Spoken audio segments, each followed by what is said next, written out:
Hello everyone, welcome back to Believer Science Academy, Bengaluru. This is daily news analysis session. In today's session, we'll be discussing some 4 to 5 important articles from various newspapers which are important from UPSC prelims, mains as well as interview perspective. Without any delay, we'll start the discussion now. So the first article is from various newspapers. This has been covered by Indian Express, The Hindu, Business Standard, and many more newspaper articles. So that is why it is very important. The articles deals with Leeds report.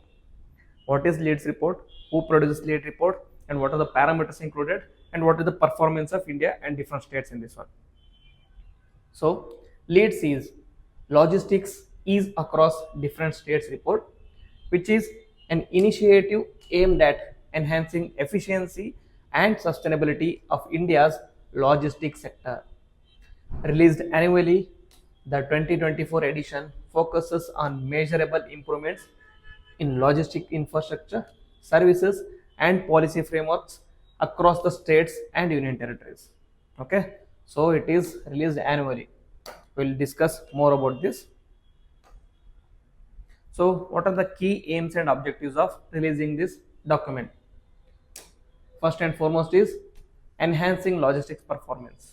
Okay, it improves efficiency across the states and union territory in a competitive manner. It facilitates trade and reduces transaction costs for economic growth. Okay, transaction cost should be reduced so that it becomes less costly and so that more amount of money can go to the economic growth. Okay, and it also aims to promote investments. It encourages states to collaborate with the private sector so that there can be more investment in the logistics sector.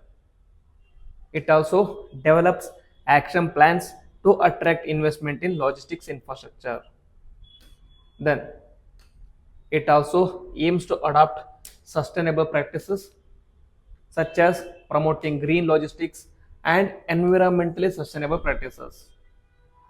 Then it also aims to integrate technology by leveraging technologies like artificial intelligence, machine learning, data analytics to enhance operational efficiencies.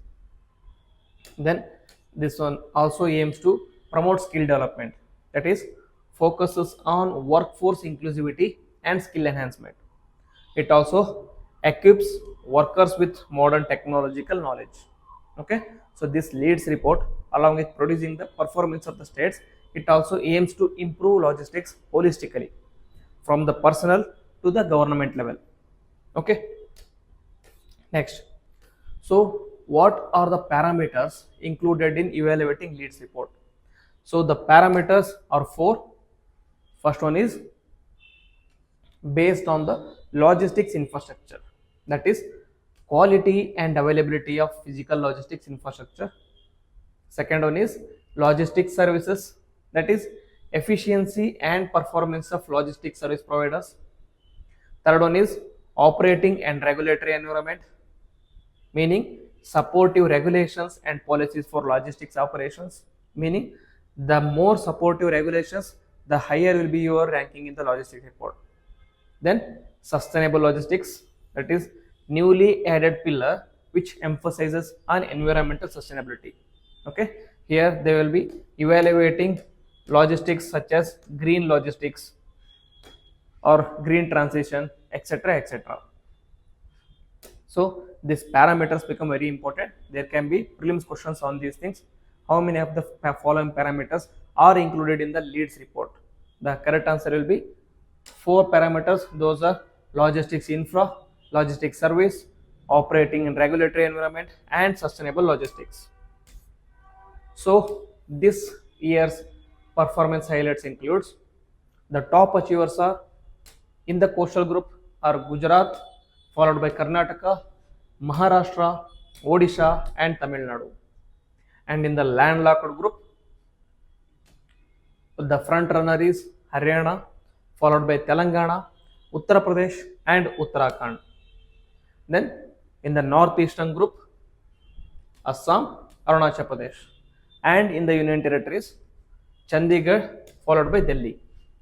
Okay, so the performance will be dividing the like states into different groups, and then they will be given the top achievers, fast movers, who needs improvement, etc., etc. category. In the top achievers, especially in coastal group, Gujarat is followed by Karnataka and followed by. Then in the fast movers group, coastal Andhra Pradesh and Goa, in landlocked Bihar and Himachal Pradesh, northeastern Meghalaya and Mizoram. And in aspirers, meaning aspirers in the sense their performance need to be achieved more. Okay, in coastal Kerala and West Bengal, landlocked Chhattisgarh and Jharkhand, northeastern Manipur. Okay, so there are three categories. One is achievers, followed by fast movers, followed by aspirers. Okay, and these are further divided into coastal, landlocked, union territories, okay, and northeastern. Okay, then moving on to the different aspects of the report, it also talks about role of public private partnerships. Role of public private partnerships in infra development. The report says we have to leverage PPPs to provide or improve logistics infra and reduce operational cost. It also focuses on attracting investments for building robust logistics network. These can be done effectively with public private partnerships. And then multimodal logistics hubs. It aims to establish hubs to streamline operations and improve last mile connectivity. It also focuses on governance and accountability. It says that the governance and accountability should promote transparency and accountability through competitive bidding processes. Okay, these competitive bidding processes will have more transparency, and as a result will have more accountability. Then comes the role of skill development. The report also focuses on inclusivity, that is, skill development should focus on aspect of inclusivity. How? By creating opportunities for underrepresented groups, including women, to foster workforce diversity. Then technological training, that is, equipping the workforce with skills in artificial intelligence, machine learning, data analytics to adapt to evolving demands. Then global competitiveness. How? By developing a skilled workforce to enhance innovation, productivity, and service quality in the logistics sector at the global standards. Then comes way forward. The article or the leads report also says that focus should be on strengthening the public private partnerships, that is, collaborating with the PPPs for multimodal hubs, improved connectivity and infrastructure efficiency or transparency, and focusing on sustainability, that is, incorporating green logistics practices and advanced technologies, also enhancing workforce skills by including women. Okay, that is the first article. And second article, it is taken from the Indian Express explained column. The article dealt with rupees depreciation against the dollar. Why is rupee depreciating against dollar? Meaning the value of rupee against dollar is reducing. Okay, the value of rupee goes on decreasing, and value of dollar goes on increasing. Initially, $1 is equal to 50 rupees, and now it is $1 is equal to at 80 rupees. Okay, last year it was around 76 rupees. So why is the value of rupee falling compared to the dollars? Okay, the reasons are, this is very important, especially from mains and interview perspective. First one is exit of foreign portfolio investors. Do make a note of these points. That is, foreign portfolio investors withdrew substantial investments from Indian equities in 2024, which led to selling pressure on the rupees. Okay, whenever investment is flying from the India, that is called as flight capital, it is bound to have impact on the value of rupees. Because money or investment is going away from India, it led to depreciation of rupee against the dollar. Then outflows reduce the demand for rupees in the global markets. Okay, because it is outflowing, there is no demand for rupees. As a result, demand for rupee reduced. As a result, value of rupee reduced. Then widening trade deficit, that is higher imports of crude oil, gold and other essentials have increased trade deficit. Trade deficit in the sense exports are way less compared to the imports. Okay, India is importing very much compared to what it is exporting. As a result, trade deficit is increasing. When the trade deficit is increasing, the demand for rupee goes on decreasing. As a result, value of rupee also goes on decreasing. A larger trade deficit increases demand for foreign currencies and reduces the demand for rupees. Why the demand for foreign currency increases? It is to settle import bills, which will lead to weakening the rupees. The foreign currency which normally we use for settling the import bills is US dollars. Okay, then the third point is monetary policy differences. Okay, that is the US Federal Reserve's tight monetary policy. Tight in the sense higher interest rates. The tight monetary policy is normally taken by the federal banks in order to reduce the inflation. How it reduces the inflation? It reduces the inflation by increasing the interest rates. When the interest rates are high, the money flow, okay, money flow in the market goes on decreasing. When the money flow in the market goes on decreasing, the demand reduces. As a result, inflation is also reduced. Okay, they do this tight monetary policy considering the economy of USA, but that impact of economy of USA and the tight monetary policy is also felt by other economies such as India, who are dependent on the US dollar. The US federal tight monetary policy has attracted capital to the USA, strengthening the dollars. If the USA dollar is strengthening, it is obviously going to have a negative impact on the rupees. In contrast, RBI's relatively looser policy has made Indian assets less attractive to the foreign investors. Okay, whenever the monetary policy is tight, they feel that the value of that particular currency is very high and it indicates stability in the economy. Okay, so most people want to invest in those particular countries, which is going to increase the demand of dollar compared to rupees. Then global economic factors.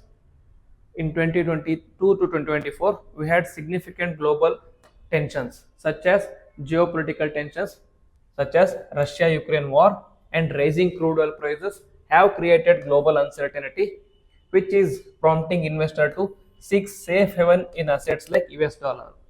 Okay, emerging markets like India face capital outflows during such periods. Whenever there are geopolitical tensions, whenever there is no guarantee on the investment, most of the times what the investors tend to do is they tend to find a safe haven. Most of the times that safe haven is provided in USA dollars. Okay, so they tend to invest in US dollars, which is going to again increase the demand of US dollar, which is inversely affecting the other currencies. That is what happens in emerging economies like India. Then strengthening of higher US dollars. Why it is strengthening? Because higher US bond yields have made investment in USA more attractive, boosting demand for the dollar relative to the other currencies. Okay, so strengthening US dollars is going to have impact on negative or depreciation of rupees. Then, if those are the reasons for rupee depreciation, what will be the impact of rupee depreciation on Indian economy? First one is it will have increased import cost. Okay, before you wanted to buy something from USA. Okay, you wanted to import something from USA. Suppose that good is for $100. Okay, now the time period is 2023. In 2023, $1 was equal to 70 rupees. So $100 used to around 7,000 rupees. you had to pay 7,000 rupees for importing the particular good. Now it is 2024. Now $1 is equal to 80 rupees. Then the cost of that particular good is 8,000 rupees. So there is a inflation or increment of around 1,000 rupees. So the import costs are increasing because India is dependent on imports for many goods. It is going to have a negative impact on the Indian economy. Okay, a weaker currency, a rupee, makes imports like crude oil, fertilizers, and edible oil costlier. Okay, when it is costlier, what it is going to directly lead to? It is going to lead to inflation. Then India's trade deficit has hit a record of 37.8 billion in November 2024, further stressing the economy. Okay, and then it is also leads to inflationary pressures. This is a vicious cycle. Higher import cost, okay, higher import cost will lead to cost of goods high, which is again nothing but inflation. Okay, when there is inflation, obviously import will be again higher. So that is a vicious cycle. So higher import costs contribute to domestic inflation, rising prices for essential goods like food and fuel. Then reduced purchasing power impacts the consumer spending. Okay, so it will have a negative impact on economy. So because reduced purchasing power, excuse me, so because they have reduced purchasing power, it is obviously going to have impact on economic growth, which will have a slowdown. Rising inflation and higher borrowing costs can deter investment and consumption. Okay, when investment is low, the production is also going to be low. When the production is low, then wage will also be low. When the wage is low, then consumption is also low. Okay, so again this is a vicious cycle. Then this creates a drag on overall economic growth. Okay, everything is getting pulled down instead of pushing up. Then it will also have impact on corporate sector. What is the impact? Companies relying on imported raw materials face higher cost, potentially reducing profitability. Okay, then firms with a foreign currency denominated debt may face increased repayment burdens. Again, same thing. $100. If you have borrowed $100 from some other countries, it was 7,000 rupees in 2023. Okay, then if you want to repay that same $100 in 2024, you have to repay 8,000 rupees. So there is an increment of 1,000 rupees. Okay, so that is what foreign currency denominated debt may increase repayment burdens, which is going to reduce the profitability of the corporate companies. Then what should be the role of RBI during these kind of periods? RBI's role is stabilizing the currency value. How? RBI sells the dollar from its foreign exchange reserves to curb excessive rupee volatility. Whenever you are selling more dollars, the demand for dollars goes on reducing. Okay, then rupee is going to appreciate. This ensures that sharp depreciation does not stabilize the economy. Then focusing on inflationary pressure also. Okay, first and foremost is you are going to focus on the root cause. Then you have to focus on the impact of that root cause also. The impact of rupee depreciation is inflation. That is, by stabilizing the rupee, RBI aims to control the rising cost of imports like crude oil, which heavily influence the inflation. Then maintaining investor confidence. That is, by having active forex management reassures investors about India's economic stability, supporting foreign investment inflows. You have to bring in the faith, or you have to improve the confidence of investors that we have enough forex reserves. Even though we are having a depreciation of rupee, we have enough forex reserves so that you will have your due share of profits. Okay, this should be the role of RBI, and according to this article, they have given certain way forward to reduce this rupee depreciation are diversifying the export markets. How? By focusing on expanding the exports to non-traditional markets to boost foreign exchange inflows. That is, when you increase the exports, trade deficit is going to reduce. When the trade deficit is going to reduce, you are going to have more forex. When the forex is high, then rupee is obviously going to appreciate. Then encourage value added exports to enhance competitiveness. Then reduce the dependence on high cost imports. Okay, invest in renewable energy and domestic oil production to reduce reliance on imported crude oils. This is going to again reduce the trade deficit and increase the rupee value. Then promote domestic manufacturing of high value goods to cut import dependency. Okay, so obviously domestic manufacturing, if it is domestic production is going to increase, then your demand or your dependency on the import is going to reduce. When your dependency on the import is going to reduce, then trade deficit is also going to reduce. As a result, rupee is going to strengthen. Then aligning the monetary policy with the global trends. That is, RBI should closely coordinate its monetary policies to minimize interest rate differentials with the US Federal Reserve. Okay, so that even the Indian market feels should feel also as a more profitable compared to USA market. Then strengthening the economic fundamentals. That is, focus on fiscal consolidation to boost macroeconomic stability. Meaning there is less expenditure on non-essential things. Then address structural bottlenecks to improve productivity and competitiveness. Okay, we have to focus on structural bottlenecks such as infrastructure, logistics, etc., etc. Then promoting FDI and FPI inflows. Okay, mainly we should focus on foreign direct investment because foreign direct investment is not so easily taken away. Okay, ensure a conducive investment climate by simplifying regulations and offering policy clarity. Okay, this article is like a mains answer.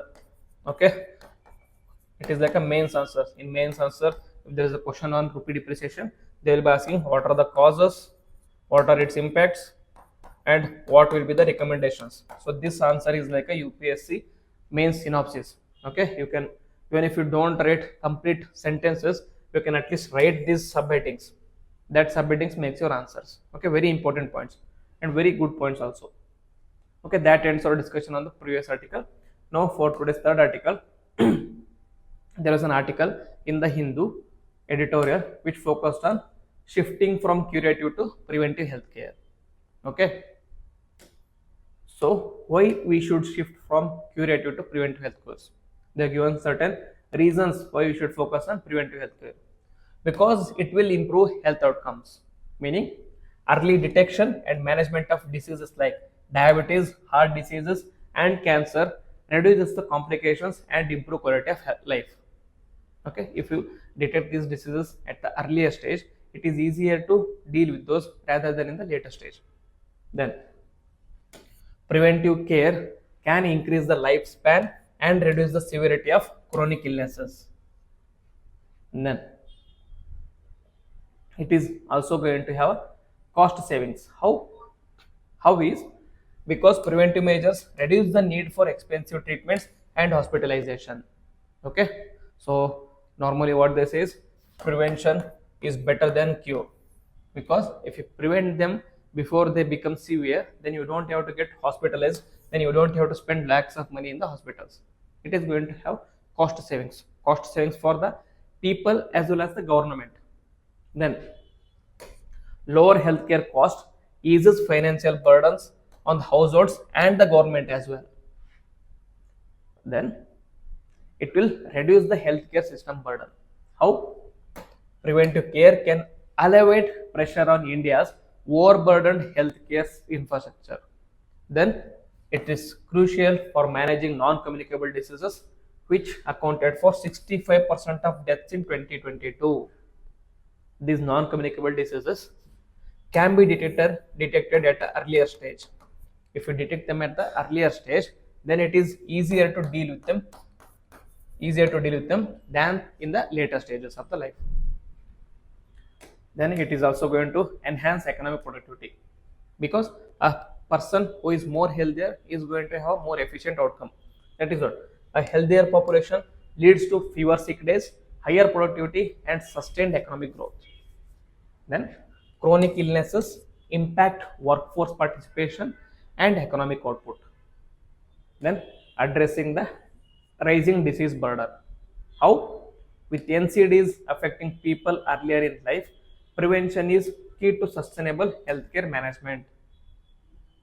Then, so if that is why we should move towards preventive healthcare, how can India move towards or shift to preventive healthcare? That is by strengthening the early intervention, such as empowering Ayushman Bharat Health and Wellness Centers for early disease screenings and targeted interventions. Okay, you can focus on diseases only when we know that the person is person is having a particular diseases. If you are not able to detect these diseases, then it will be very difficult to deal with the particular disease. Okay, first you have to detect the diseases in earlier stages, only then we can do the targeted interventions. And then use data analytics to identify and address high risk populations. Okay, then second one is encourage regular screenings.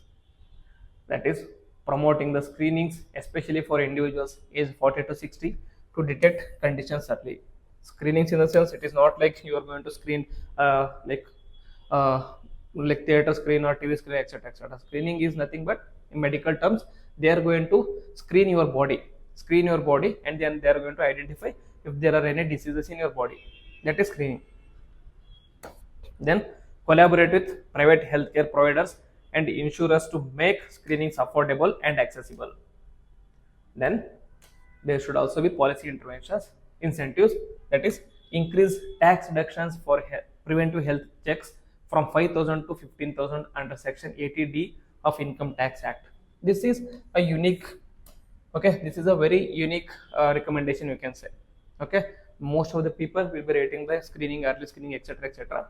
Here in the policy incentive, you can reduce, you can write this, increasing the tax deductions from 5,000 to 6 to 15,000 under Section 80D of Income Tax Act.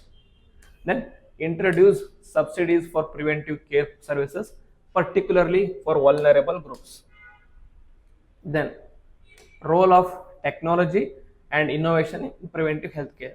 That is, you can inculcate technology to reduce to focus more on preventive healthcare, such as AI and digital health solutions. That is, use artificial intelligence for low cost accurate imaging and diagnostics. And then telemedicine can expand access to preventive care in underserved areas. Okay, through the television, through the video call, you can expand the access to preventive healthcare in underserved areas where there are less number of hospitals, less number of infrastructure. Then national digital health mission, enabling effective health data management to track population health trends. Here you can use data analytics for targeted interventions and better resource allocations. Then wearable health devices, that is promote use of devices that monitor vital health matrices, encourage individuals to take proactive health measures leading to early detection of issues. Okay, this aspect, that is, in any recommendation you can include technology. Okay, this aspect will give a depth to your answers. Okay, then what are the expected outcomes of prioritizing preventive healthcare? What will be the impacts? Okay, that is, it is going to reduce healthcare cost. How to discuss this? Then it is going to have better health outcomes. Discuss this. Then it is going to have economic growth and stability. That is, reduce productivity losses due to fewer sick days and chronic illnesses. So what should be the way forward? Way forward should be the expanding preventive healthcare infrastructure, strengthening primary healthcare centers, early screening capabilities, etc. Then collaborating with the private providers to offer affordable and accessible preventive healthcare. Then leveraging technology such as artificial intelligence, machine learning, etc., etc. Incentivizing preventive practices by revising tax benefits to encourage, etc., etc. Okay, this is the analysis of preventive healthcare. The points are very good points only, so you can Make note of those points and you can use those in your answers. Then fourth article, it was given in business standard and down to earth. The article is Chhattisgarh links forest ecosystem with green GDP. Okay, a value loaded sentence, forest ecosystem and green GDP. Okay, so why it is in news? It is in news because, as the heading reads, Chhattisgarh has become the first Indian state to integrate its forest ecosystem services into calculation of green gross domestic product. This pioneering initiative aims to balance environmental sustainability with economic growth. Okay, so what are the highlights of Chhattisgarh plans? Chhattisgarh aims to quantify forest contributions. Okay, so how it is going to quantify? Key ecosystem services like carbon absorption, climate regulation, and biodiversity preservation will be formally assessed and included in the state's green GDP. It is nothing but how much is the green ecosystem, forest ecosystem is contributing to the GDP. Okay, how it contributes to the GDP? By carbon absorption, climate regulation, biodiversity preservation, as well as certain resources. Okay, resources like food, timber, and tourism, medicine, etc., etc. All this will be included in the forest contributions. Then it also focuses on ecosystem services. Forests are valuable beyond the tangible resources for their broader ecological benefits. With 44% forest cover, these natural resources are crucial for local livelihoods and they play a significant role in combating climate change. Then it is also in alignment with the national vision. That is, this initiative aligns with the Prime Minister Modi's Developed India 2047 vision, emphasizing on ecological and economical sustainability. So, what is green GDP then? Green GDP, it is an alternative measure of economic growth which includes the environmental cost of economic activities. Okay, then it adjusts traditional GDP by accounting for natural resource depletion and environmental degradation. And key features include sustainability integrity indicator, that is highlights the balance between economic growth and environmental conservation. Then ecosystem evaluation, that is it captures benefits like carbon sequestration, soil conservation and water purification. Then trade-off analysis, that is assesses how economic activities impact natural resources, how environment is being traded off to economic activities. Okay, very key features: sustainability indicator, ecosystem evaluation and trade-off analysis. Very important points, very unique points also, so you can make a note of it. So what will be the calculation formula? Calculation formula will be green GDP is equal to traditional GDP, that is gross domestic product, minus environmental degradation cost minus resource depletion cost. Okay, that means green GDP will be very less compared to traditional GDP. Okay, because you are reducing the environmental degradation cost. What are the environmental degradation costs?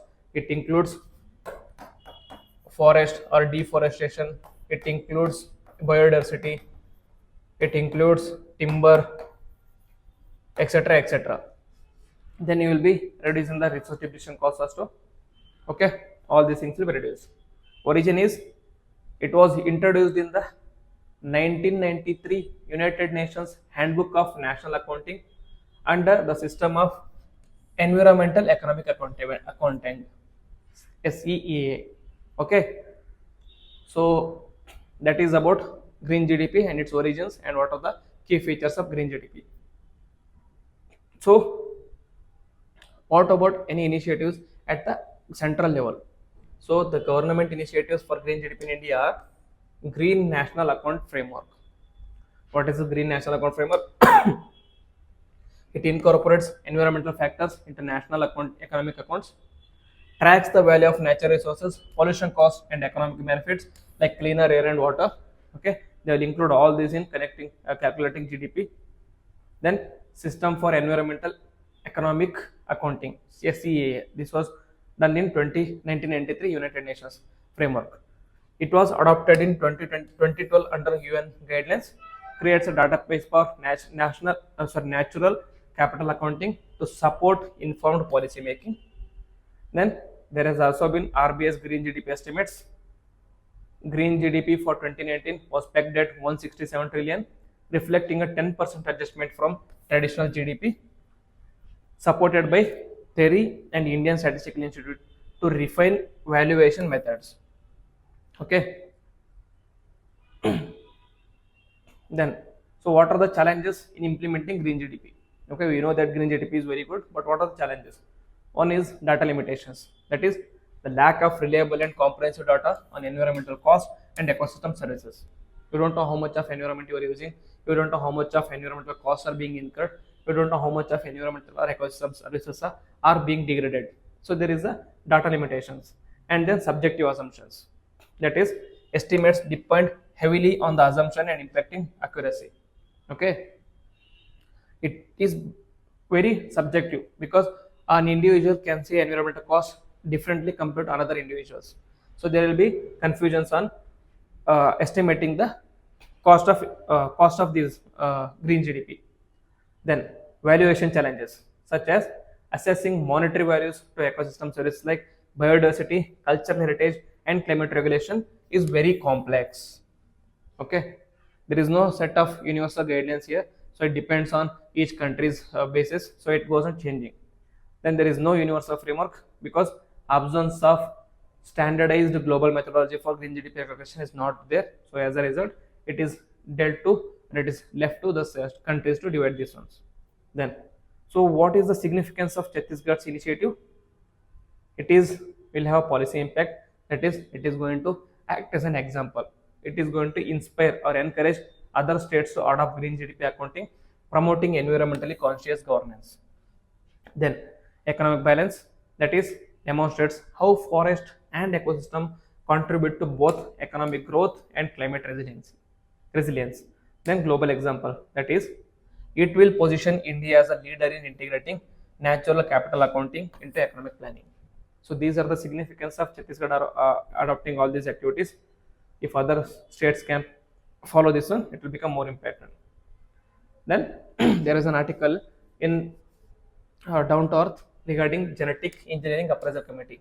Why it is in news? It is in news because UNFCCC has revised the rules governing the selection and functioning of expert members in the genetic engineering appraisal committee. It aims to enhance transparency and address conflicts of interest.